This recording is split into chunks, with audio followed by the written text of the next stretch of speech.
जबरदस्त तालियों के साथ हम सर को वार्म वेलकम करेंगे। Yes sir, thank you so much, बहुत बहुत शुक्रिया, धन्यवाद, थैंक यू।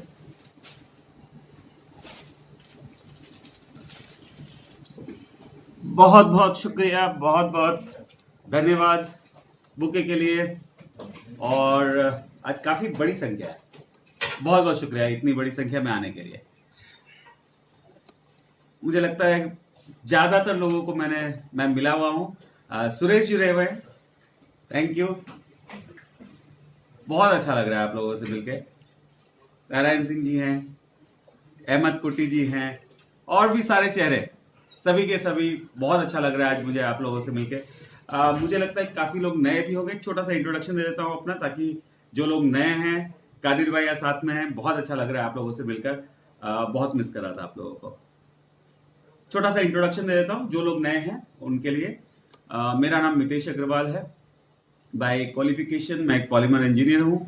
आगे मैंने मास्टर्स की, 2 दफा मास्टर की, बॉस्टन में पढ़ाई की, ऑक्सफोर्ड यूनिवर्सिटी में पढ़ाई की, और 1999 में अपने बिजनेस को ज्वाइन किया।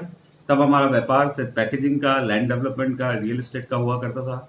और 2012 में RNCL रिटेल नाम से हमने एक इंडस्ट्रियल शॉप की चेन शुरू की। वो नेटवर्किंग नहीं था, वो एक कन्वेंशनल ट्रेडिंग का प्लेटफॉर्म था, और उसमें हमारी कुछ दुकानें हैं। दीपक आज मेरे साथ है, बहुत अच्छा लग रहा है दीपक को देखकर। 2014 एंड में हमने डायरेक्ट सेलिंग की शुरुआत की, और बताते वक्त खुशी होती है कि एक ऐसा टाइम था कि हमारी सेल को यदि एनुलाइज कर दिया जाए तो हम भारत की सबसे बड़ी कंपनी थे। हमारा कुल व्यापार 80% भारत से आता था, और 20% व्यापार हमारा Nepal, Bangladesh, Sharjah, Dubai, Tanzania और यूके में हम जब शुरुआत कर रहे थे। यूके में हमारी सैम्पलिंग्स हो गई थी, यूके में हमारे काफी सारे प्रोडक्ट्स अप्रूव हो गए थे। एक हादसा हुआ, और सभी आप लोग हैं तो एक छोटा सा आपको बोर करता हूं, परंतु एक दिल की बात है तो शेयर करना चाहूंगा कि एक बहुत बड़ा हादसा हुआ, और जिस वजह से इतना बड़ा बिजनेस कोलैप्स हो गया। 2000 करोड़ के आसपास का बिजनेस था, गिरकर बहुत छोटी रकम पर आ गया, करीबन 100 करोड़ पे आ गया। और पीछे मुड़ के देखते हैं तो काफी सारी गलतियां दिखाई देती है जो हमारे से हुई, मैनेजमेंट से हुई। पॉइंट बेस्ड प्लान हमने किया था, जिसमें एंड्रोमेडा फंड बनाया था हमने, और हर 2 व्यक्ति को जोड़ने पर एक पॉइंट होता था, और उस पॉइंट में जो वैल्यू आती थी हम देते थे। परंतु इस प्लान को बनाने के पीछे एक मकसद ये था कि कुछ कंपनियां कॉम्पीट कर रही थी बहुत तेजी से हमें, और उसे बीट करना था, अपने मार्केट शेयर को रिटेन करना था। और जब ये प्लान बनाया जा रहा था तभी हमें पता था कि ये प्लान लंबा नहीं चल पाएगा, क्योंकि क्यूमुलेटिव थे सारे पॉइंट, और बिजनेस उतनी तादाद में बढ़ नहीं सकता, और पॉइंट वैल्यू गिरने लग गई, और उस प्लान को हमें रोकना पड़ा। जो लोग आखिर में आए थे वो लोग उसमें काफी दुखी हुए, क्योंकि उन्होंने बड़े पॉइंट वैल्यूज देखे थे पहले, और एक पॉइंट वैल्यू गिरने लग गया, और पॉइंट वैल्यू को देखकर बिजनेस भी गिरने लग गया। तो डबल इंपैक्ट, एक तरफ पॉइंट वैल्यू गिरना और दूसरी तरफ व्यापार का भी गिरना। तो ये हुआ, और मुझे आपको बताते हुए कोई झिझक नहीं है, क्योंकि आप मेरा परिवार है। और मैंने जितनी भी पढ़ाई की तकरीबन सारी स्कॉलरशिप पे हुई, और यदि मैंने यूके में भी पढ़ाई की तो मैं साथ में जॉब करता था, अपने फीस कवर करने की पूरी कोशिश की मैंने, और बहुत खुददारी से बोलता था कि मेरे पढ़ाई पे बहुत पैसे खर्च नहीं हुए, मैंने अपनी मेहनत से पढ़ाई की। परंतु पिछला 1.5 साल 52 करोड़ रुपए की फीस चुकाई, और सर्टिफिकेट जीवन ने दिया। उस सर्टिफिकेट का पूरा इस्तेमाल किया जाएगा। जो गलतियां हुई वो गलतियां वापस कभी नहीं दोहराई जाएगी, कभी भी इस तरीके का पॉइंट बिजनेस, कोई क्यूमुलेटिव बिजनेस। उस टाइम पर भी इंटेंशन सही था, प्लान लीगली करेक्ट था, कंज्यूमर अफेयर मिनिस्ट्री ने अप्रूव किया हुआ प्लान था, परंतु हमें अंदर से पता था कि पॉइंट वैल्यू एक ना एक दिन टूटेगा, क्योंकि ये क्यूमुलेटिव पॉइंट वैल्यू है। तो गलतियां हुई है, डेफिनेटली हुई है, और उन गलतियों से सीख कर आगे बढ़ना ही हमारा एकमात्र विकल्प है, क्योंकि सफलता के सिवा कोई विकल्प होता भी नहीं है। आप लोगों ने मुझे काम करते हुए देखा है, और डेफिनेटली इस व्यापार के सिवा भी बहुत सारे व्यापार है हमारे, परंतु और पहले मैं उसी तरीके से अपने टाइम को बांटकर काम करता था, परंतु इस बार एक व्यक्तिगत रूप से मुझे हानि हुई है, एक क्वेश्चन मार्क लगा है, और इस बार बिजनेस सिर्फ बिजनेस के लिए नहीं कर रहे, इस बार बिजनेस हम अपने नाम के साथ जो एक क्वेश्चन मार्क लगाया उसे क्लियर करने के लिए भी कर रहे हैं। तो जितनी एफर्ट हम डालते आए हैं उससे 10 गुना बड़ी एफर्ट आप देखेंगे, उससे 10 गुना बड़े रिसोर्स एलोकेशन आप देखेंगे, उससे 10 गुना बड़ी स्मार्ट वर्क आप देखेंगे। और जो 1-1.25 साल पहले जो कारोबार रुका था वो कॉमा नहीं था, वो एक छोटा सा विराम था और उस विराम को वहीं से आगे बढ़ाना है। 1-1.25 साल कवर करने हैं हमारे लोगों के लिए, हमारे लिए, हमारे शेयर होल्डर्स के लिए, सभी के लिए। ये जो कंपनी है प्राइवेटली हेल्ड कंपनी है, ये लिस्टेड कंपनी नहीं है और उसका कारण है कि इस तरीके के सारे व्यापार प्राइवेटली लिस्टेड होने चाहिए। आप देखें, यदि फ्लिपकार्ट को देखें, आप ओला को देखें, तो ये एक अलग तरीके की कंपनियां होती है जो टेक्नोलॉजी बेस्ड, जो एफएमसीजी बेस्ड होती है। और पिछले राउंड में जब हम लोग बहुत अच्छा कर रहे थे तब बड़े अच्छे अच्छे इन्वेस्टर्स हमें देख रहे थे, सॉफ्ट बैंक हमें देख रहा था, टाइगर फंड हमें देख रहा था। और लिस्टेड होने की वजह से कंपनी के अंदर इन्वेस्टमेंट्स हमारी वैल्यूएशन पर नहीं आ रही थी। हमारे हिसाब से कंपनी की वैल्यूएशन तकरीबन 3000 करोड़ थी, परंतु मार्केट कैप हमारी 600 करोड़ हुआ करती थी। तो लोग कहते थे कि कंपनी आपकी पसंद है, आप पसंद है, परंतु 3000 करोड़ पे हम इन्वेस्ट नहीं कर सकते क्योंकि आपका ही माल हमें एनएससी और बीएससी पर 600 करोड़ में मिल रहा है। तो इस टाइप की कंपनी अनलिस्टेड हो, ये बेहतर है। एक साथ हम लोग 6 देशों में काम शुरू कर रहे हैं। भारत डेफिनेटली हमारा देश है, हमारी कर्म भूमि है, हमारी मातृभूमि है, तो भारत तो डेफिनेटली हमारा मेजर फोकस रहेगा। परंतु इस बार बड़े पैमाने पर काम होगा। नेपाल जब हम लोग कर रहे थे तब लीगली करेक्ट नहीं थे हम, वहां पर एमएलएम अप्रूव नहीं हुआ था। हम लोग एक ट्रांजिशन पीरियड में काम कर रहे थे, गवर्नमेंट से परमिशन लेकर काम कर रहे थे और बहुत बड़ी लाइजनिंग की थी हमने। और आप लोग को बताते हुए बहुत खुशी हो रही है मुझे कि नेपाल में एमएलएम की गाइडलाइंस आ चुकी है, तो नेपाल का बिजनेस बहुत अच्छा उठेगा। मेरा व्यक्तिगत काफी बड़ा इंट्रोडक्शन मैंने दे दिया और थोड़ा सा और बोर करूंगा। एक छोटी सी किताब थी जो मैंने पढ़ी थी 2008 में और उसका नाम था दान कैपिटल। कार्ल मार्क्स ने लिखी थी 1905 में। और कार्ल मार्क्स ये कहते थे कि जब जब जो देश कैपिटलिज्म की तरफ जाएगा, अगले 100 साल में ऐसी स्थिति हो जाएगी कि वहां का हर व्यक्ति का भविष्य उसकी पूंजी पर निर्मित हो जाएगा। यानी कि आपके आने वाले कल का, आपकी कमाई का पूरा पैमाना जो है वो आपके पास आज कितनी पूंजी है या आपके पिताजी के पास आज कितनी पूंजी है उस पर डिपेंड हो जाएगा। कुछ प्रॉब्लम हुआ?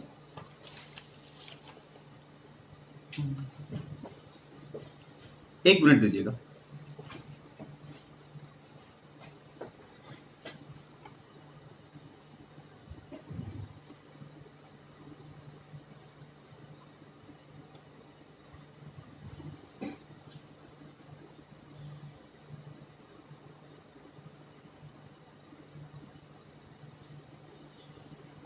आपको मैं दिखाई दे रहा हूं सभी लोगों को?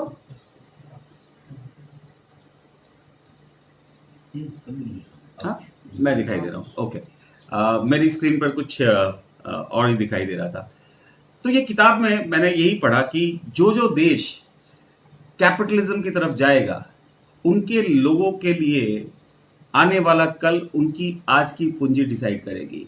यानी आपके पास 100 करोड़ रुपए है, 1000 करोड़ रुपए है, तो आप कारखाना लगाएंगे और करोड़ों में कमाएंगे। यदि आपके पास करोड़ों हैं तो आप कोई बढ़िया सा मार्ट खोल लेंगे, किसी ऑटोमोबाइल कंपनी की एजेंसी ले लेंगे और आप लाखों में कमाएंगे। यदि आपके पास 1-2 करोड़ है तो आप छोटा मोटा कोई व्यापार करेंगे। यदि आपके पास लाखों हैं तो प्लीज इसे व्यापार में नहीं डालेंगे और आप नौकरी ही करेंगे, क्योंकि ये लाखों की जो पूंजी है ये बड़ी रिस्की सी पूंजी है। तो इस तरीके की चीज आज हम होती भी देख रहे हैं भारत में। आप देखिए कि यही बात 100% है। आज लड़ाई किसकी है?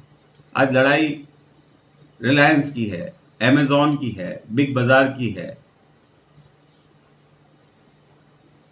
कुछ प्रॉब्लम है? नेटवर्क के अंदर मुझे लगता है कार्ल मार्क्स की आत्मा बसती है। नेटवर्क ये कहता है कि आज आपके पास कितनी बड़ी पूंजी है, ये बात आपके आने वाले कल को आधारित नहीं करेगी। आप कितनी बड़ी एफर्ट लगाते हैं, कितनी बड़ी मेहनत करते हैं, कितना स्मार्ट वर्क करते हैं, ये डिसाइड करेगा कि आपका आने वाला कल क्या होगा।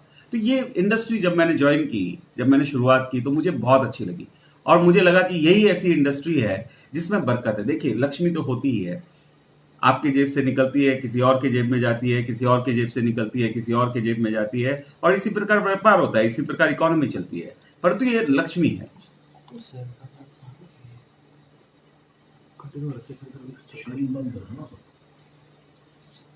ये लक्ष्मी है और इसी से अर्थव्यवस्था चलती है। और एक होती है लक्ष्मी। अच्छा, आप लोग कुछ भी मुझसे पूछना चाहते हैं, आप लोग मुझे मैसेज कर दीजिए, मुझे दिखाई देगा तो मैं उस टॉपिक को ज्यादा तवज्जो से लेने की कोशिश करूंगा। एक दूसरी लक्ष्मी होती है जो एक का नुकसान करती है और दूसरे के घर में आती है। यानी आपका नुकसान मेरा फायदा, या मेरा नुकसान आपका फायदा, या किसी तीसरे का नुकसान हम दोनों का फायदा। ये कुलक्ष्मी होती है। परंतु एक लक्ष्मी ऐसी होती है जो सबके पास आती है। वो आपके पास भी आती है, हमारे पास भी आती है, वेंडर्स के पास भी जाती है, सरकार के पास भी जाती है, बरकत लाती है। और वो लक्ष्मी जो है वो महालक्ष्मी होती है। तो मेरी बहुत बड़ी प्रार्थना है कि इस कॉन्सेप्ट के साथ में महालक्ष्मी जी का वास हो इस कॉन्सेप्ट में, और हम सब लोग समृद्धि की तरफ आगे बढ़े। इस कॉन्सेप्ट को आप थोड़ा तरीके से समझने की कोशिश कीजिएगा, और नेटवर्क इंडस्ट्री में हम लोग आज तक क्या करते हैं उसको भी समझने की कोशिश करिएगा। नेटवर्क इंडस्ट्री, क्योंकि मैं एक एमडी रह चुका हूं और एक बड़ा कॉन्सेप्ट मैंने चलाया है, तो एक सबसे बड़ा जो चैलेंज एमडी के पास होता है, मैनेजमेंट के पास होता है, वो ये होता है कि 3 महीने के अंदर अंदर यदि डिस्ट्रीब्यूटर सक्सेसफुल नहीं होगा तो बहुत बड़ा खतरनाक व्यक्ति हो जाएगा। वो आपकी कंपनी छोड़ देगा, और जब वो कंपनी को छोड़ेगा तो कंपनी के बारे में बुराई करेगा, क्योंकि उसे नई कंपनी को ज्वाइन करना है, नया व्यापार करना है, तो अपने उस पुराने डिसीजन को सार्थक साबित करने के लिए उसे भला बुरा बोलना पड़ेगा। शब्दों का चयन उसके चरित्र पर निर्भर करता है, परंतु उसे भला बुरा बोलना पड़ेगा। और 3 महीने के अंदर यदि कोई डिस्ट्रीब्यूटर अच्छा कमाने लगता है तो उससे बड़ा ब्रोशर कोई नहीं होता, क्योंकि उसकी सक्सेस को देखकर काफी लोग आते हैं। तो सबसे बड़ा जो चैलेंज रहता था वो चैलेंज रहता था कि किस तरीके से एक डिस्ट्रीब्यूटर को 10-15 हजार तक पहुंचाया जाए कम से कम। और चूंकि हम लोग पर्सनल सेलिंग किया करते थे, और आप लोग सब लोग नेटवर्किंग में बड़े महारथी हैं, आप खुद एक बार अंतर्मन में झांक के देखिएगा कि अपनी टीमों के अंदर कितने % लोग हैं जो प्रोडक्ट को सीरियसली सेल करते हैं, और आप पाएंगे कि ये संख्या से 15 से 20% है। 15 से 20% लोग ही प्रोडक्ट सेल कर पाते हैं, बाकी लोग एक पॉजिटिव वाइब क्रिएट करते हैं और लोगों को लाते हैं, आपकी मीटिंगों को सक्सेसफुल करते हैं, पर प्रोडक्ट पर डिपेंडेंट सिर्फ 15 से 20% होता है। और ये 15 से 20% लोग भी इंडिविजुअल कंजम्पशन के ऊपर ही फोकस करते हैं। यानी कि आपको शैम्पू फैमिली के लिए बेचा जा रहा है, यानी एक शैम्पू की बोतल बेच दी गई तो वो शैम्पू की बोतल 1.5 महीने चल जाएगी। साबुन बेचे गए तो 3 साबुन होंगे, एक टूथपेस्ट बेचा गया तो 2 महीने काम चल गया। यानी कि 15 से 20% लोग इंडिविजुअल कंजम्पशन या फैमिली कंजम्पशन को फोकस करते आए, यानी एक एक 2-2 प्रोडक्ट बिकते आए। और उस टाइम पर इसके सिवा कोई ऑप्शन नहीं होता था कि प्राइस को बढ़ाया जाए, साथ में बिजनेस वॉल्यूम को भी बढ़ाया जाए। क्योंकि 10,000 15,000 यदि कोई व्यक्ति नहीं कमा रहा है तो आपकी कंपनी को छोड़ेगा वो, क्योंकि उसका घर नहीं चल रहा है। वो फिर से कोई ना कोई प्रलोभन में आएगा या नई जगह ट्राई करेगा, कोई भी वजह से वो आपकी कंपनी को छोड़ेगा। और यही वो कारण रहा है कि नेटवर्क मार्केटिंग में प्राइजेस मार्केट से कहीं ज्यादा हो गई। और हम लोग अपने आस पड़ोस में व्यापार नहीं करते थे, क्योंकि हमने खुद Amazon पे देखा होता था कि जो प्रोडक्ट हम बेच रहे हैं उससे आधी कीमत में प्रोडक्ट अवेलेबल है। हम क्वालिटी की बात करते थे। देखिए, नेटवर्किंग के अंदर बात करनी पड़ती है, क्योंकि घर चलाना है, एक व्यापार लेके बैठे, एक प्रोजेक्ट को लेके बैठे, हम अपनी पूरी एफर्ट लगाते हैं। परंतु हमें पता था कि इस प्रोडक्ट की कुछ कंप्लेंट्स भी आई है, तो अंदर से हम कन्विंस नहीं होते थे, मगर हम मार्केटिंग करते थे, क्योंकि हमें अपना घर चलाना है, एक अच्छा ग्रोथ करना है। और यही कारण था कि हम अपने आसपास के लोगों के साथ व्यापार नहीं करते थे। एक बहुत बड़ा रिसोर्स, अब कोविड के बाद आप खुद देखिएगा कि क्या आपके घर में आपकी वाइफ, आपके बच्चे आज के दिन में वो सारी जिदें कर रहे हैं जो पहले करते थे। आज उन्हें भी पता है कि कोई भी अनावश्यक खर्च है तो उसे टाला जाए। क्यों कर रहे हो? क्योंकि वो अपनी रिस्पॉन्सिबिलिटी समझ रहे हैं कि परिवार को कैसे ऊपर लाया जाए। उसमें वो क्या भागीदारी निभा सकते हैं, वो खुद करना चाह रहे हैं। और एक बहुत बड़ा ह्यूमन रिसोर्स हमने छोड़ दिया, क्योंकि हमें खुद अंदर से नहीं अच्छा लग रहा था जो हम कर रहे थे।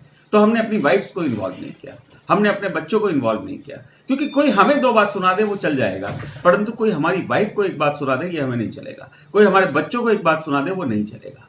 यदि इसी चीज को एक अलग तरीके से पेश किया जाए कि मास लेवल पर प्रोडक्शन हो,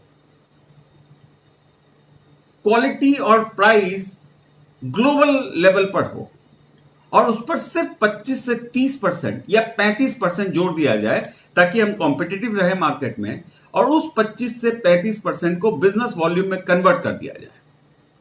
उस 25 से 35% बिजनेस वॉल्यूम का 76% बांट दिया जाए, और उस बिजनेस वॉल्यूम का जो 24% बचता है, यानी कि सेलिंग प्राइस का तकरीबन 3-3.5%, उसमें कंपनी अपनी एफिशिएंसी के साथ काम करे। एक अलग भूचाल आ जाएगा, हम दुकानों तक पहुंच पाएंगे। मैन्युफैक्चरिंग कॉस्ट प्लस 25-30% का मतलब होता है आज के दिन में जो उस प्राइस पे वो बेच रहा है उसका तकरीबन 30-31%। आज उसे मिल क्या रहा है, ये सब भी डेटा आपको पता करना पड़ेगा। आज उसे 20% कमीशन मिल रहा है, डिस्काउंट मिल रहा है अपने डिस्ट्रीब्यूटर से, और 5% की स्कीम साल भर चलती रहती है, कभी बंद होती है परंतु 8-9 महीने चलती रहती है। यानी उसको हाईएस्ट लेवल पर 25% डिस्काउंट मिल रहा है, और हम 70% यदि डिस्काउंट देते हैं। इमेजिन करिएगा कि अब वो यदि साबुन के लिए कन्विंस हो गया तो क्या वो 3 साबुन खरीदेगा? नहीं, वो आधा ट्रक मंगा लेगा, वो 200 साबुन खरीदेगा। यदि वो शैंपू के लिए कन्विंस हो गया 2 दर्जन मंगाएगा, यदि वो कोई दवाइयों के लिए कन्विंस हुआ तो वो ज्यादा मंगाएगा। यानी कि वो हर व्यक्ति जो नेचुरल सेलर है हमारे समाज में, हम नेचुरल सेलर नहीं है। आज आपको हमको इस बात को मानना पड़ेगा, हम नेचुरल सेलर नहीं है। किराना की दुकान वाला नेचुरल सेलर है। आप जाइए एक शैंपू मांगने के लिए, वो दूसरा ब्रांड पकड़ा देता है कि भाई साहब ये बहुत अच्छा है। आपकी वाइफ जाती है, उसे पता है कि बहन जी बोलना है या भाभी जी बोलना है या बेटा बोलना है या दादी बोलना है। वो 2 मिनट में सेल क्लोज करता है और अपना ब्रांड आपको कन्विंसिंगली पकड़ा देता है। आप फार्मास्यूटिकल कंपनी में जाइए, दुकानों पर जाइए, आपकी प्रिस्क्रिप्शन में क्या लिखा है, वो नोवार्टिस का माल है वो सिप्ला का दे देता है, सिप्ला का माल है अल्केम का दे देता है, और जब आप पूछते हैं तो कहता है वो एपीआई सेम है। और डॉक्टर से भी जब आप बात करते हैं तो कोई बात नहीं, ले लो, कोई दिक्कत नहीं है, राइट। तो ये लोग नेचुरल सेलर्स हैं। ब्यूटी पार्लर वाली एक नेचुरल सेलर है, जिम वाला एक नेचुरल सेलर है। जिम का इंस्ट्रक्टर यदि आपको कहता है कि इस कंपनी का वे प्रोटीन अच्छा है, इस कंपनी का क्रिएटिन अच्छा है, इस कंपनी का बीसीए अच्छा है, इसका प्री वर्कआउट अच्छा है, तो लोग लेंगे। परंतु हमें क्वालिटी का ध्यान देना होगा। वो इंस्ट्रक्टर गलत क्वालिटी का प्रोडक्ट सिर्फ प्राइस या इंसेंटिव के लिए नहीं करेगा। तो हमें दोनों फ्रंट पर बहुत बड़ा चैलेंज फेस करना है कि क्वालिटी भी देनी है और उसे ऐसा प्राइस देना है कि वो इस बिजनेस की तरफ आकर्षित हो। आज तक क्या हुआ, हम लोग माल बेचने की कोशिश करते थे और ज्यादातर माल तब बिकता था जब कोई क्वालिफिकेशन लगा दी जाती थी कि आपको 200 बीवी का करना पड़ेगा, नहीं तो आप इंसेंटिव के लिए डिस्क्वालीफाई हो जाएंगे, और ये फोर्स सेलिंग थी। परंतु अब क्या होगा, अब ये दुकान वाले आपको एक स्टेबल सप्लायर मानना शुरू करेंगे, और दुकान वालों से आप डरे नहीं। कुछ लोग मुझे कह रहे थे कि सर हम कभी गए नहीं है, पता नहीं हमें खड़ा भी रखेगा कि नहीं। हो सकता है पहली बार थोड़ा सा स्टाइल मारे, परंतु उसके कंधे पे भी हाथ रखेंगे तो वो भी कम दुखी नहीं है। जो स्थिति भारत में है वो स्थिति में एक किराने की दुकान वाले से ज्यादा खतरे में कोई नहीं है। रिलायंस करेगा सारा कार्यक्रम, अमेज़न, बिग बाजार, ये करेंगे सारा कार्यक्रम। मैं कल किसी से बात कर रहा था कि यदि रिलायंस चाहे तो हिमाचल और कश्मीर के सारे सेब के ऊपर मोनोपोली कर सकता है, एक माइक्रो फाइनेंस कंपनी खोल ले और वहां के किसानों को थोड़ा बहुत लोन कर दे, सारा माल उठा ले। और आप देखिए कि ट्रांसपोर्टेशन की कॉस्ट बाई एयर सबसे कम होती है प्रति किलोमीटर। 10 प्लेन कर ले कार्गो वाले और पूरे भारत में यदि माल उतार दे तो उसकी कॉस्टिंग 22 रुपए किलो सेब की होगी, जबकि हमारे लारी वाले की कॉस्ट 60 रुपए किलो से नहीं होती है नीचे, क्योंकि उनके पास कोल्ड स्टोरेज नहीं होते, वो तुरंत माल नहीं ला पाते, बेचारे 1% प्रतिदिन के ब्याज पे पैसा उठाते हैं, और वो जो छोटा मोटा बेचते हैं 20-25 हजार रुपए का माल, उसी से 10,000 रुपए निकालते हैं और अपना घर चलाते हैं। और इसी प्रकार से शुगर केन और बाकी चीजों पर इतने बड़े बड़े लोगों का कब्जा हो जाने वाला है। आज कार्ल मार्क्स की जरूरत है, आज नेटवर्किंग की जरूरत है। और यहां पर यदि हम 30%, 31%, 32% के अंदर यदि अपने किराना की दुकान वाले भाइयों को माल देना शुरू कर दें, दवाई की दुकान वालों को माल देना शुरू कर दें। दवाई की दुकान में मैं कॉस्टिंग निकाल रहा था, करीबन 29% में हम माल देने वाले हैं, और उसके अंदर भी 30% बीवी होगा, जिससे हमारा व्यापार बढ़ेगा। ब्यूटी पार्लर के प्रोडक्ट्स आपने देखे होंगे, कुछ बैनर्स आए हैं हमारे प्री मार्केटिंग के लिए। आपने देखा होगा कि 400 रुपए का प्रोडक्ट जिसपे 400 रुपए एमआरपी लिखी गई है और 299 पे हमारा डीपी प्राइस है, वो 60 रुपीज में मिलेगा। यानी कितना बड़ा गैप मिलेगा उन्हें, और क्वालिटी बेहतरीन, फॉरेस्ट एसेंशियल के आसपास की क्वालिटी, बॉडी शॉप के आसपास की क्वालिटी, यानी क्वालिटी में बीट करते हुए इस तरीके का शैम्पू दिया जा रहा है, इस तरीके का बॉडी वॉश दिया जा रहा है, और 100 रुपए के रेंज में भी प्रोडक्ट अवेलेबल कराया जा रहा है। ऐसा नहीं है कि हमने सिर्फ क्वालिटी की बात करिए तो महंगा ही माल बेचेंगे, हम रीजनेबल क्वालिटी का भी माल बेचेंगे।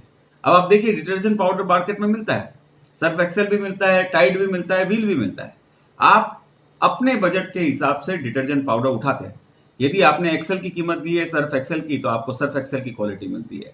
आप टाइड उठाते हैं तो आपको टाइड की क्वालिटी मिलती है। आप व्हील उठाते हैं तो व्हील की क्वालिटी मिलती है। यदि कोई एक प्रोडक्ट अच्छा होता तो टाइड और व्हील बंद हो जाते, या व्हील ही सबसे सस्ता होता तो सर्फ एक्सेल बंद हो जाता। परंतु हर कैटेगरी में प्रोडक्ट्स आएंगे। 100 रुपए का भी शैंपू आएगा 200 ml, जो आपको 30-32 रुपए में मिलने वाला है। यानी कि हर कैटेगरी में उसी तरीके से प्राइस वॉर होने वाली है, और यह जरूरी है। यदि नेटवर्क 2.0 की इन लोग बात कर रहे हैं, डायरेक्ट सेलिंग 2.0, तो इस बार, और मैं हमेशा कहता आया हूं कि पैसा जरूरी है, बहुत जरूरी है वो, मगर आत्मसम्मान बचाने के लिए जरूरी है। आत्मसम्मान बेच के पैसा कमाने की कोई जरूरत नहीं होती। तो ये अपने आत्मसम्मान को बढ़ाने वाला व्यापार होगा। हम अपने आसपास अपनी टेरिटरी में काम करेंगे, और जब हम गलत प्रोजेक्ट कर रहे होते हैं, हम अपनी टेरिटरी में काम नहीं कर पाते, परिवार से दूर रहना पड़ता है, होटलों का खाना पड़ता है, सेहत खराब करते हैं, खर्च ज्यादा होता है, और पे आउट बनता है, वहां पे भी बनता है। परंतु यदि आप पे आउट माइनस आपका एक्सपेंस देखेंगे तो बहुत कम बचता है। इस बार क्या होगा, इस बार जब ये प्रोजेक्ट अच्छा लगेगा, जब लोगों को क्वालिटी अच्छी लगेगी, तो हम अपने ही शहर में बेच रहे होंगे। एक छोटे से छोटे शहर में जितनी लीड पर हम काम कर सकते हैं, 10 से 15 हजार लीड होगी। आप एक डॉक्टर की बात करिए, हो सकता है कि डॉक्टर आपको एंटरटेन नहीं करे पहले दिन, और जाहिर है कि आपको वो चाय की दुकान पर तो एंटरटेन करेगा ही, और कंपनी पूरी कोशिश करेगी, पूरी मेहनत करेगी कि 5 स्टार्स में मीटिंग हो डॉक्टर्स की, प्रॉपर एमआर उनके लिए रिप्रेजेंटेशन करे। परंतु उनका भी कैलकुलेशन समझिएगा, 10 लाख का माल यदि रेफर करते हैं तो उन्हें 50,000 से लेकर 75,000 रुपए तक का कैश या काइंड कुछ भी मिलता है। फाइटोटोमी में क्या होगा, यदि 10 लाख रुपए का माल उसने बेचा तो 7 लाख रुपए उसकी बचत होगी, यदि 30% उसे माल मिलता है। तो डॉक्टर आपको रिस्पेक्ट देगा, क्यों नहीं देगा? वो दवाई की दुकान वाली रिस्पेक्ट देगी आप। और इस बार जो सबसे बड़ी ताकत है हमारी, जिसको हमने इग्नोर किया क्योंकि हमें खुद ही अपने प्रोजेक्ट पर उतना बड़ा विश्वास नहीं था, वो है हमारी फैमिली। आज तक हमने अपनी फैमिली को इन्वॉल्व नहीं किया, क्योंकि हमें अंदर से वो आवाज नहीं आती थी। और जब अंदर से आवाज आती है, यदि कोई गाने वाला हो और वो दिल से गाए, तो उस दिन सबसे बेहतरीन गाता है। कोई यदि डांस करना आता है किसी को और दिल से डांस करे, तो उस दिन सबसे बेहतरीन डांस करता है। तो जिस दिन हम दिल से बिजनेस करेंगे, पूरी कन्विक्शन से बिजनेस करेंगे कि ये प्रोडक्ट इससे सस्ता और इससे बढ़िया कहीं मिल नहीं सकता, तो हम अपनी फैमिली को इन्वॉल्व करेंगे। और जब फैमिली को इन्वॉल्व करेंगे तो आप देखोगे कि आपकी वाइफ, आपके बच्चे जब आपको कंट्रीब्यूट करते हैं, और आप बड़ा सा एक ओलेड का टीवी लेके आते हो, तो टीवी मुकेश अंबानी के लिए सिर्फ नहीं बना है, वो हमारे लिए बना है और हमारे घरों में आने के लिए बना है। और जब हम लोग मिलकर वो टीवी को लाते हैं तो उसको देखने का मजा कुछ और होता है। तो बहुत बड़ी समृद्धि आएगी। मैंने कहा, इस डायरेक्ट सेलिंग के अंदर महालक्ष्मी का वास है। हम लोग सब लोग यदि पूरी शिद्दत से काम करते हैं, अगले 3 महीने चैलेंजिंग होंगे सर। आप जाएंगे दुकानों पे, और आपको आपके माल के अंदर कुछ ना कुछ कमियां निकाल के भेज दिया जाएगा, आप हमें तुरंत रिस्पॉन्ड करें कि आपने सर 100 ग्राम बनाया था, हमारे एरिया में 250 ग्राम चलता है। ये जो फ्लेवर आपने बनाया हमारे एरिया में कम चलता है, परंतु इस कॉम्पिटिटर का ये नया फ्लेवर आया है जो बहुत चल रहा है। इस तरीके का फीडबैक जब आएगा और अगले 3 महीने में पूरी शिद्दत के साथ हम रिएक्ट करेंगे, तो मैं मानता हूं कि अगले 1 साल के बाद जो 15,000 प्रोडक्ट आपको दिए जा रहे हैं, उसमें से हो सकता है कि 2 से 2,500 प्रोडक्ट डिसकंटिन्यू करने पड़े, और 4-5 हजार प्रोडक्ट जो आज हमने इमेजिन नहीं किए हैं, उन प्रोडक्ट्स को लाना पड़े, मेहनत करनी पड़ेगी। काफी सारे लोग मुझे कह रहे थे कि सर ये थोड़ा सा नया कॉन्सेप्ट होगा, मेहनत ज्यादा लगेगी। सफलता की कीमत तो होती है ना। भारत में क्या फ्री है? पूरी दुनिया में कुछ नहीं फ्री है। सफलता की कीमत होती है, और उस कीमत से हम डर जाते हैं, पीठ दिखा देते हैं। परंतु आप कभी भी असफलता की कीमत को भी आंकने की कोशिश करना। भारत में कुछ भी फ्री नहीं है। सफलता फ्री नहीं है तो असफलता भी थोड़ी ना फ्री है, उसकी भी कीमत होती है। और कभी अंतर्मन से सोचने की कोशिश कीजिएगा कि असफलता की कीमत क्या होती है। असफलता की कीमत होती है जब मां बाप को फक्र नहीं होता कि आप उनके बेटे हो, जब बीवी को फक्र नहीं होता कि आप उनके पति हो, या बच्चों को फक्र नहीं होता कि आप उनके बाप हो। यह असफलता की कीमत है, और बहुत बड़ी कीमत होती है। कॉम्प्रोमाइज करते हैं हम। बच्चे यदि कार का फोटो देख रहे हैं, ब्रोशर देख रहे हैं, तो हम डांट के उनको पढ़ाई के लिए भेज देते हैं। क्यों नहीं देखेगा वो कार का ब्रोशर? क्योंकि उनका बाप नहीं ले पाया। बड़े घर का यदि कोई फ्लैट का ब्रोशर बीवी ले आती है, अपन बिना मांग के उसको डांट देते हैं। क्यों? हक नहीं है उसका। कॉम्प्रोमाइज करने की सिचुएशन क्रिएट करते हैं, और ये जो बीमारी है ये पीढ़ी दर पीढ़ी चलती है। क्योंकि हम अपने बच्चों को बोलते हैं कि बेटा ये तेरे लिए नहीं है। क्यों नहीं है? उसका बाप असफल है तो क्या बेटा भी असफल होगा? नहीं होगा वो। तो असफलता की कीमत हम अकेले नहीं चुकाते, हमारे आने वाली जनरेशन भी चुकाती है। सफलता की कीमत मैं भी मानता हूं, मेहनत लगेगी, पूरी मेहनत लगेगी। पसीना, यहां का पसीना पांव से निकलेगा। मैं इस बात के लिए कहीं कोई आपको गुमराह नहीं करना चाहूंगा। बहुत मेहनत लगेगी, मगर जो चेक बनेगा वो चेक जलन का कारण बनेगा आपके पड़ोसियों का। और जितने लोगों को आप जानते हैं, आप ये मान के चलिएगा, 2 ही चीज ले सकते हैं आप उनसे, क्या तो सहानुभूति या जलन। क्या तो आपको चोट लग जाए, गिर जाओ, पड़ जाओ, गरीब हो जाओ, आपका घर बिक जाए, तो लोग आएंगे सहानुभूति करने, अरे बड़ा अच्छा आदमी था, बुरा हुआ इसके साथ। और आप नई गाड़ी लो, देखो रात को कोई स्क्रैच मार के जाएगा। क्यों? जलन। जलन लेना अच्छा है, सहानुभूति लेने के लिए अपन नहीं बैठे। जलन का कारण बनेंगे अपन। और हमेशा मेरा एक कहना रहा है कि मेरे साथ तभी जुड़ना जब बड़ा करना हो। और मैंने इस बात को प्रूव किया है, और मैंने स्टेज से कहा है कि मेरे लड़कों का उतना बड़ा टिप होना चाहिए, वो उतना बड़ी टिप छोड़ के अपने होटल से निकलने चाहिए जितने दूसरी कंपनियों में लीडर पूरी महीने में कमाते हैं। और ऐसा हमने प्रूव किया है। एक टाइम था 68 लोग 50 लाख से ऊपर प्रति माह कंसिस्टेंटली कमाते थे, और उसके लिए हमने अपने अंदर एग्रेशन रखा, प्रोडक्ट्स लेके आए, हर चीज हम लाने की कोशिश करते थे जिससे हमारे डिस्ट्रीब्यूटर की ग्रोथ हो। और इस बार 10 गुना बड़े एफर्ट्स के साथ काम किया जाएगा, 10 गुना बड़ी एनर्जी लगाई जाएगी, 10 गुना बड़ा मेहनत किया जाएगा, और मान के चलिएगा कि इस बार बहुत बड़ी वेल्थ क्रिएट होने वाली है। दुर्भाग्य ये रहता है, और मेरे साथ ये दूसरी बार हो रहा है, 2014 मैंने शुरू की, अपने दोस्तों को बोला, रिश्तेदारों को बोला, सबको बोला कि भैया देखो ऐसा ऐसा होता है डायरेक्ट सेलिंग, ऐसे आप जाते हो, आप ऐसे मेंबर बनाते हो, माल बिकता है तो आपको इंसेंटिव मिलता है। सही बता रहा हूं, एक व्यक्ति ने भी ज्वाइन नहीं किया। एक लड़का था, लेना चाहूंगा, मेरे से उम्र में काफी छोटा है, 10-11 साल छोटा है, और ये स्थिति थी कि हम लोग कहीं भी जाते तो उसको ले जाते, क्योंकि कुछ भी मंगाना होता तो वो ला के दे देता कि जा तो जरा ये ले आ, जरा वो ले आ, तो अपनी बाइक से जाता वो ले आता। हमेशा 2,000-5,000 रुपए मांग के जाता कि भैया लौटा दूंगा, परंतु हम देते वक्त ही समझ जाते थे कि कभी आना नहीं है। और उसी हिसाब से देते थे, यही सोच के कि नहीं आना है। 5-6 हजार रुपए का वो एक महीने का खर्चा था, परंतु सामने वो कुछ ना कुछ हमारे लिए काम वाम कर देता था। कभी ड्राइवर नहीं आया तो गाड़ी चला देता, कभी कुछ भी ऐसा करके चलता रहता था। उसने बोला भैया आप चालू कर रहे हो, चालू कर लेता है। और उसके पिताजी के साथ एक दुर्भाग्य हुआ था कि कुछ ऐसा हुआ कि वो जहां जिस मोहल्ले में रहते थे, उनकी पूरी एक कम्युनिटी रहती थी, उस घर को उन्हें बेचना पड़ा और रेंट पे कहीं और रहते थे।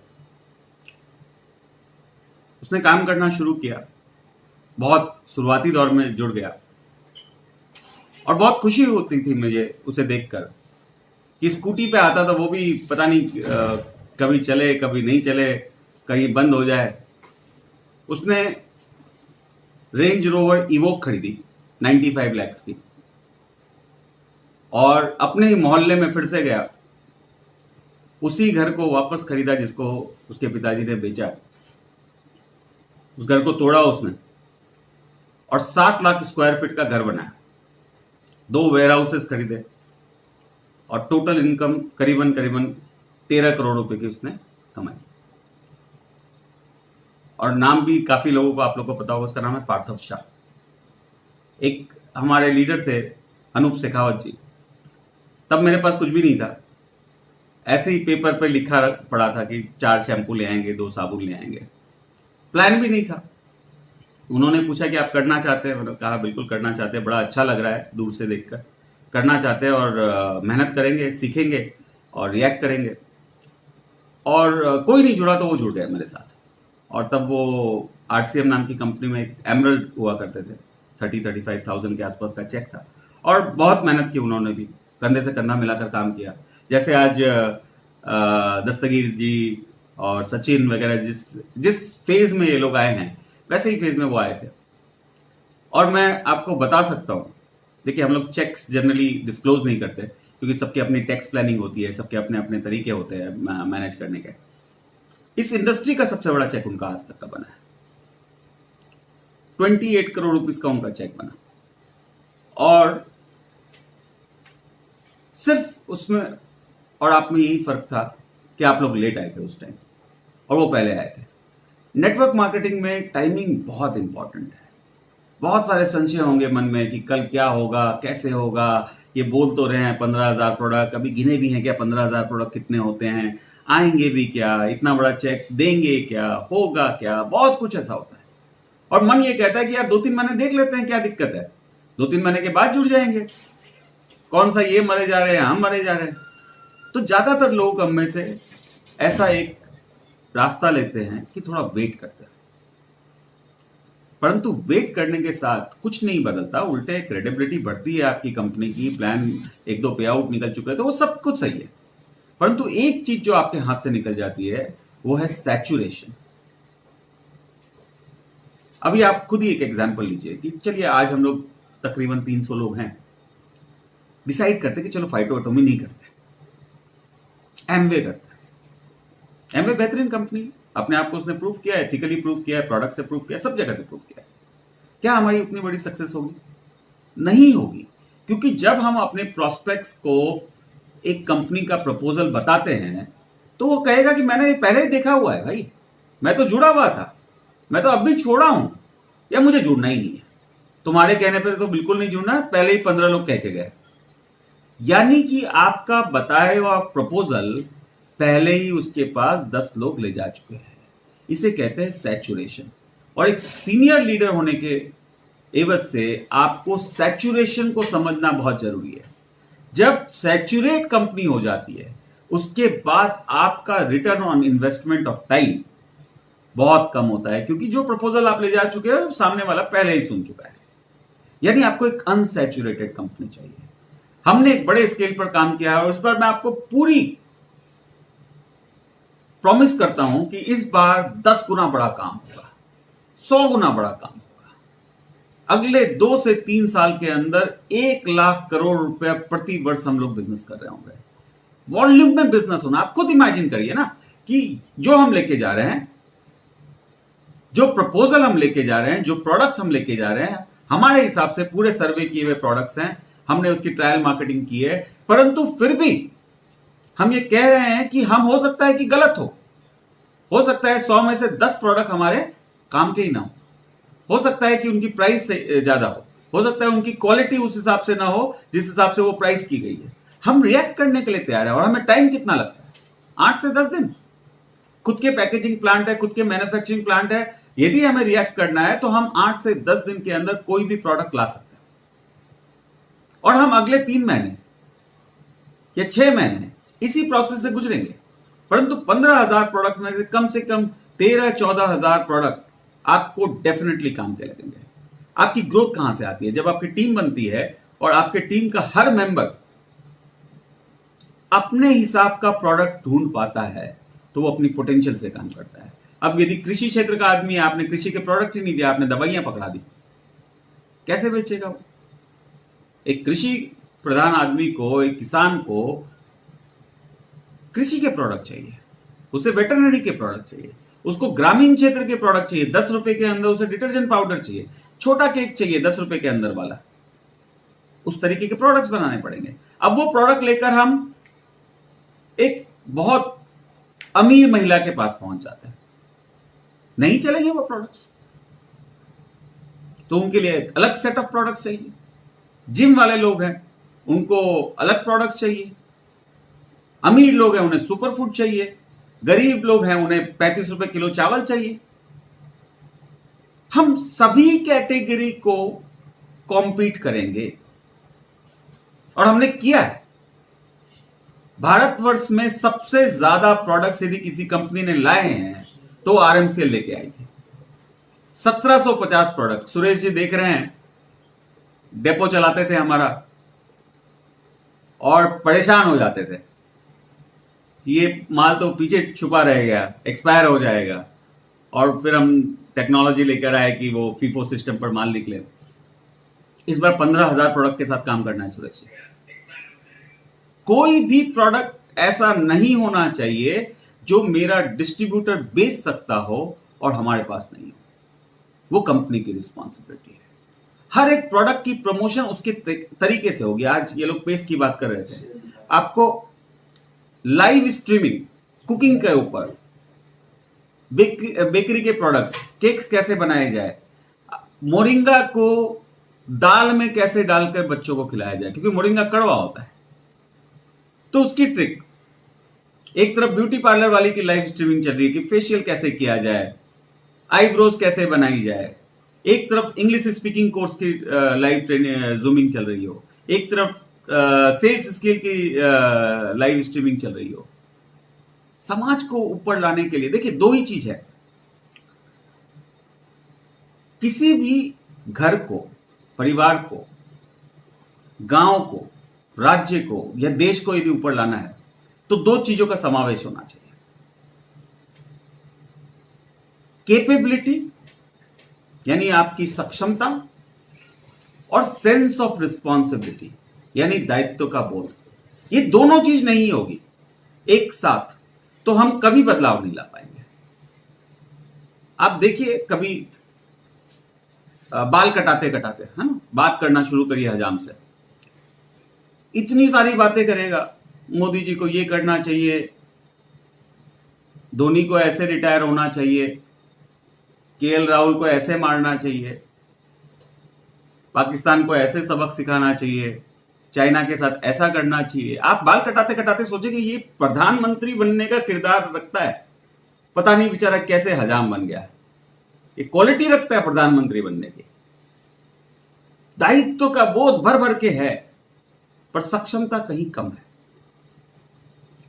और आप यदि कोई टेररिस्ट अटैक को देखिए, थोड़ा गहराई से देखिएगा टेररिस्ट अटैक को, बंदे ने रेकी की होती है, देखा होता है कौन कब कहां कैसे निकलेगा, और खुद के ऊपर पूरा बम बम लगा के जाके फूट जाता है। सक्षमता की पूर्ण रूप से उससे बड़ा कोई सक्षम व्यक्ति नहीं होगा जो अपनी छाती पर आरडीएक्स लगाकर फूट जाता है। पर कहीं ना कहीं दायित्व की कमी रही होगी। एज नेटवर्कर अपने एक परिवार है, अपनी एक कम्युनिटी है, और सक्षमता में कहीं कमी नहीं है अपनी। आज तक क्या नहीं बेच डाला अपन ने।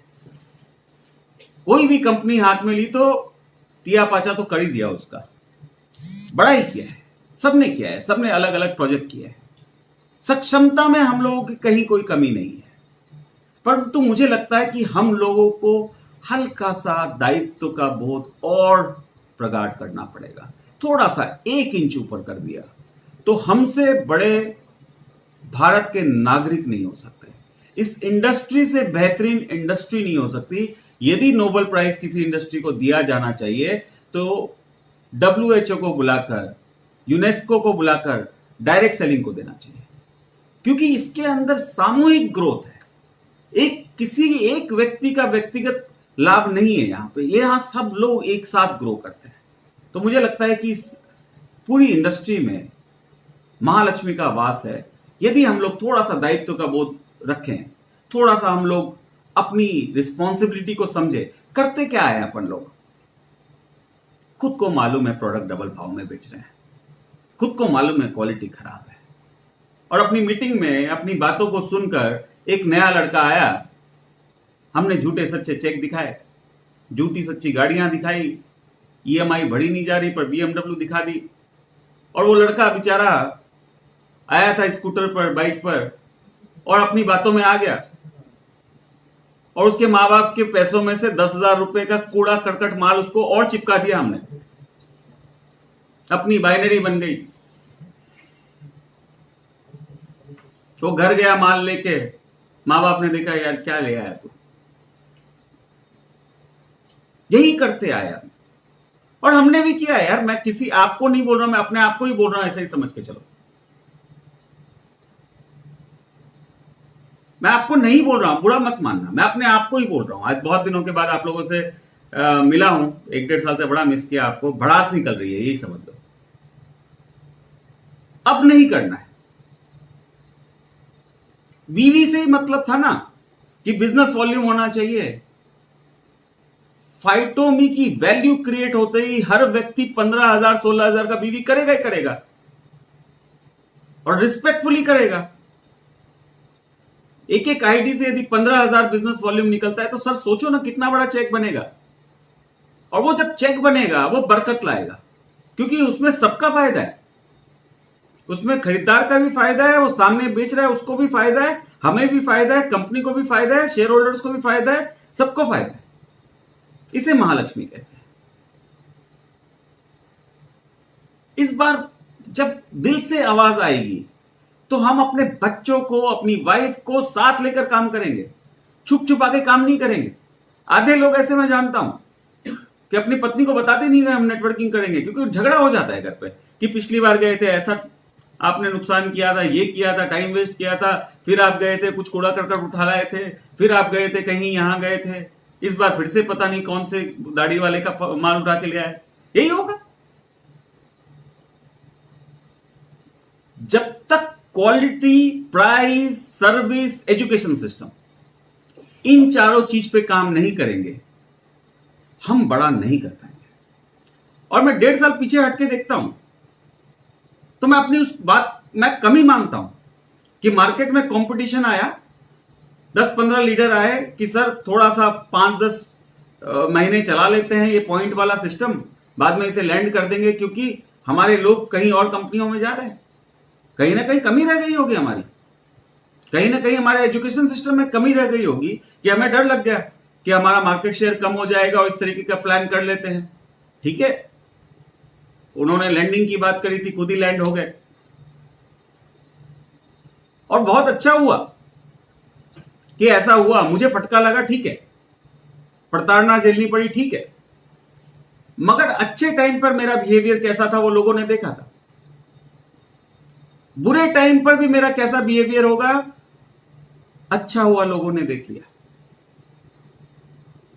हमारा कोई भी लीडर प्रॉब्लम में नहीं था, स्वतंत्रता से अपना कोई भी काम कर सकता था, क्योंकि हम यहां ऑफिस खोलकर अपने कस्टमर केयर के साथ में हर एक व्यक्ति को अटेंड करते थे, जितना हो सके उसे सॉल्व करने की कोशिश करते थे। तो ये एक अच्छा ही होगा, और लाइफ के इस पड़ाव पर ये सबक मिल गया, बहुत अच्छा है, क्योंकि लाइफ अभी और बहुत लंबी है। फाइटो एटोमी एक बहुत बड़ी आंधी की तरह चलेगा सर। जब 30 रुपए में 20 ml की तुलसी की बोतल मिलेगी, 125 रुपए में 850 ml का नोनी मिलेगा, 11-11.5 रुपए में नहाने का साबुन मिलेगा बेहतरीन किस्म का, बेस्ट क्वालिटी शैम्पू आपको 65 रुपीज में मिलेगा, थोड़ा सा मीडियम क्वालिटी शैम्पू आपको 37 रुपीज में मिलेगा। तो जो जो कंपनियों के अंदर इन प्रोडक्ट्स के ऊपर लोगों ने अपनी सेल्स को डिपेंडेंट किया हुआ है, वो हमारी तरफ आकर्षित होंगे, आज नहीं तो कल। 500 किलोमीटर की स्पीड से हवा चलेगी, 10 मैग्नीट्यूड का भूकंप आएगा, पहले दिन नहीं आएगा। पहले दिन लोग बोलेंगे बड़े घटिया होगी जी आपकी ये चीज, परंतु जब देखेगा, यूज करेगा, फिर बोलेगा नहीं भाई 10 पीस भेज दो, देखते हैं बेच के। और फिर जब तीसरी बार वो 1000 पीस का ऑर्डर लगा रहा होगा, तब ये भूकंप आएगा।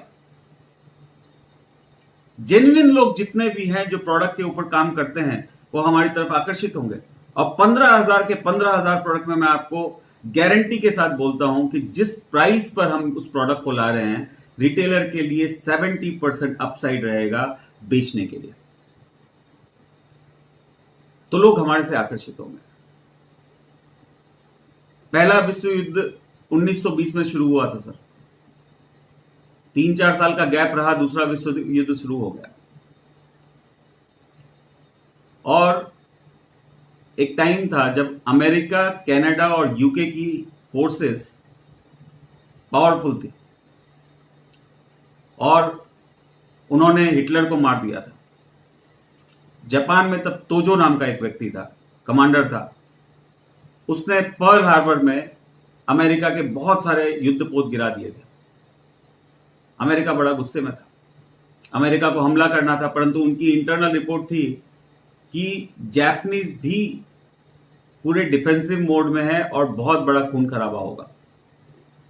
7 लाख अमेरिकन सोल्जर्स मारे जाएंगे, ऐसी स्टैटिस्टिक्स बनी थी। परंतु पर्ल हार्बर छोटी चीज नहीं थी, बदला लेना जरूरी था। उस वक्त उनके पास एक बम बन गया था, उस बम का नाम था एटम बम। उन्होंने कन्वेंशनल युद्ध करने की जगह 2 बम हिरोशिमा और नागासाकी पर डाल दिए, विश्व युद्ध खत्म हो गया। मानवता के लिए एक कलंक था कि एटम बम का इस्तेमाल हुआ, परंतु उसका एक पॉजिटिव फीडबैक भी रहा। उस बम के डर से फिर से युद्ध नहीं हुआ। फाइटो एटोमी वैसा ही एटम बम बनने जा रहा है। ये प्राइस वॉर में एटम बम की तरह गिरेगा और इससे नेटवर्क इंडस्ट्री का एक नया दौर शुरू होगा, जिसमें कंपटीशन खत्म हो जाएगा। जो लोग मेहनत कश लोग हैं, जो लोग अपने टैक्स लायबिलिटी को समझते हैं, जो लोग फील्ड में उतरकर काम करना चाहते हैं, उनका इतना बड़ा चेक बनेगा कि ये सभी के जलन का कारण बनेगा।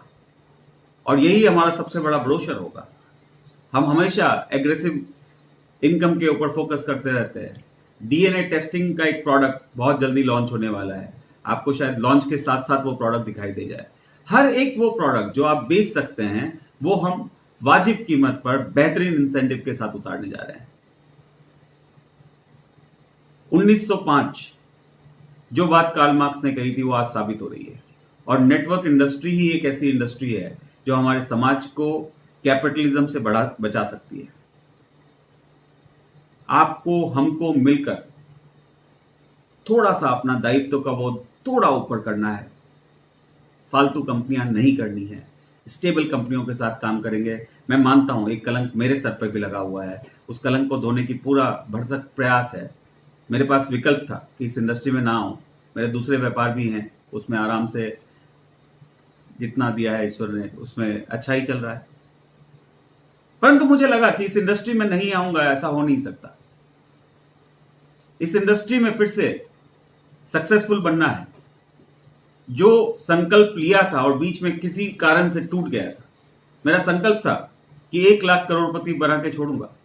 काफी हद तक हम सक्सेसफुल हुए। एक कोमा लग गया हमारी यात्रा में, उस कोमा को हटाना है और फुल स्पीड से इस गाथा को पूरा करना है। अगले 2 साल मिलकर मेहनत करेंगे, भाइयों की तरह काम करेंगे, मेरे बिना आपका चल जाएगा, मुझे पता है, आपके बिना शायद मेरी भी गुजर हो जाएगी, परंतु मिलकर इतना बड़ा साम्राज्य खड़ा किया जा सकता है। परिवार की तरह हम लोगों ने एक दूसरे के साथ काम किया। आज कुछ लोग शायद नए हैं मेरे साथ, उन्होंने काम नहीं किया होगा, परंतु यदि आप इस इंडस्ट्री में रहे हैं तो मुझे मेरे बारे में सुना होगा, अच्छा बुरा दोनों ही सुना होगा। और आज मौका है कि आपसे रूबरू होकर अपने दिल की बात रख पाऊं। मिलकर बहुत बड़ा किया जा सकता है, बहुत बड़ा। जहां रुके थे वहीं से शुरुआत करेंगे और बहुत तेजी से जो 1 लाख लोगों को करोड़पति बनाने का हमने संकल्प लिया था, उस संकल्प को पूरा करेंगे। काफी हद तक हम करीब आ चुके थे। इस बार इंस्टीट्यूशनल सेल के फॉर्मेट में काम करेंगे, थोड़ा सा सीखेंगे, थोड़ा समझेंगे, रिएक्ट करेंगे, अपने एक्सपीरियंसेस को शेयर करेंगे, टेक्नोलॉजी को इस्तेमाल करेंगे और इसमें देर नहीं करेंगे। ये जो बात दिमाग में आती है कि थोड़ा रुक जाते हैं फिर देख लेते हैं, यहां वहां से कुछ तो आ ही रहा है, क्यों जंप मारे, कहीं से कुछ चल रहा है, ये झोपड़ियों की तरह उड़ जाएगा जब प्राइस वॉर शुरू होगी। और फिर वही बात होगी जो पिछली बार हुई थी। लेट नहीं जुड़ना है इस बार एक अनूप शेखावत, एक पार्थव शाह नहीं बनेगा, इस बार हजारों बनेंगे और मिलकर काम किया जाएगा। बहुत अच्छी तरीके से काम करेंगे, एक परिवार की तरह काम करेंगे, एक अपनत्व के साथ काम करेंगे, अपनी बातों को समाज के अंदर लेकर आएंगे, अच्छी से उसे पेश करेंगे। और जैसा मैंने कहा, हम सब लोग बहुत सक्षम हैं, कुछ भी करते आए हैं, आप हम कुछ भी कर सकते हैं। और हमने हर प्लेटफॉर्म पर, आप लोगों ने कितने ही प्लेटफॉर्म ज्वाइन किए हैं और आपने अपने आप को हर बार प्रूव किया है। ना अपलाइन आपके साथ, न कंपनी आपके साथ, न सरकार आपके साथ, न प्रोडक्ट आपके साथ, कुछ भी आपके साथ नहीं, फिर भी आपने अपने आप को प्रूव किया है, हर प्लेटफॉर्म पे प्रूव किया है। मैं पिछले 1.5 साल में उपलब्ध ही नहीं था, तो मैं कोई गिला शिकवा नहीं रख सकता कि आप मेरे साथ क्यों नहीं थे, परंतु अब हम सब मिलकर बहुत बड़ा करने जा रहे हैं। सब लोग कमर कस लेते हैं इस बार। देखिए, अभी कादिर भाई आप भी यहाँ हो और हम लोग सब लोग हैं और ज्यादातर लोग आपको जानते हैं। अभी ये बिहार इलेक्शन चल रहा है और टीवी पे देखेंगे तो इतने मुस्लिम वोट, इतने यादव वोट, इतने अपर जाति वोट, ये सब हम सुनते हैं और जैसे इलेक्शन खत्म होंगे भूल जाएंगे। कॉलेज में मेरे दोस्त या मैं उनका दोस्त तब बनता था जब हमारा व्यवहार मिलता था। व्यवहार मिलता था, हमारी दोस्ती हो जाती थी। और व्यवहार नहीं मिले तो अपना मामा का लड़का ही हो, चाचा का लड़का ही हो, अपन बात नहीं करते। तो आप सबका वही एक्सपीरियंस रहा होगा कि आपका दोस्त, आपका सर्कल अपने व्यवहार के मिलने के हिसाब से बना, ना कि जाति प्रजाति की वजह से। ये सब राजनीतिक है। हिंदुस्तान में सिर्फ 2 जातियां हैं, एक है गरीब की जात और एक है अमीर की जात। और फाइटो एटॉमी सबसे बड़ा जाति परिवर्तन आंदोलन बनने जा रहा है, जो हम दिल से करेंगे। मजा आएगा जब 1 लाख लोग करोड़पति बनेंगे, उस गरीबी के गर्क से निकलेंगे और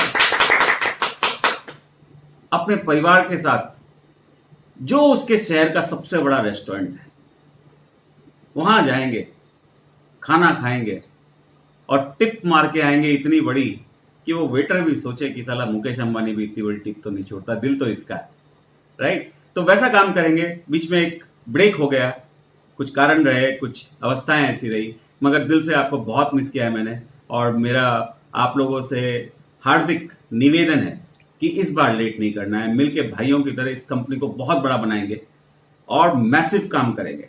अगले 2 साल 1 लाख करोड़ रुपया प्रति वर्ष तक पहुंचना है और जो 1 लाख लोगों को अपने को करोड़पति बनाना है वो जल्दी से जल्दी करना है, क्योंकि हम सबको समझना है कि हमने 1 साल वेस्ट किया है। उस 1 साल को मेकअप करना है, तो स्पीड बहुत तेज होनी चाहिए।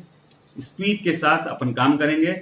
आज के लिए बहुत बहुत शुक्रिया, इतनी बड़ी संख्या में आप लोग आए और मुझे सुना, आपने मौका दिया अपने दिल की भड़ास निकालने का। और मुझसे कुछ गलत बात हो गई हो तो अपना छोटा भाई, बड़ा भाई, जो भी समझते हो, समझ के माफ कीजिएगा। कभी कभी हो जाता है, बह जाते हैं, शब्दों का चयन कभी कभी गलत हो जाता है, परंतु दिल से हमेशा आप लोगों की इज्जत की है, आप लोगों को परिवार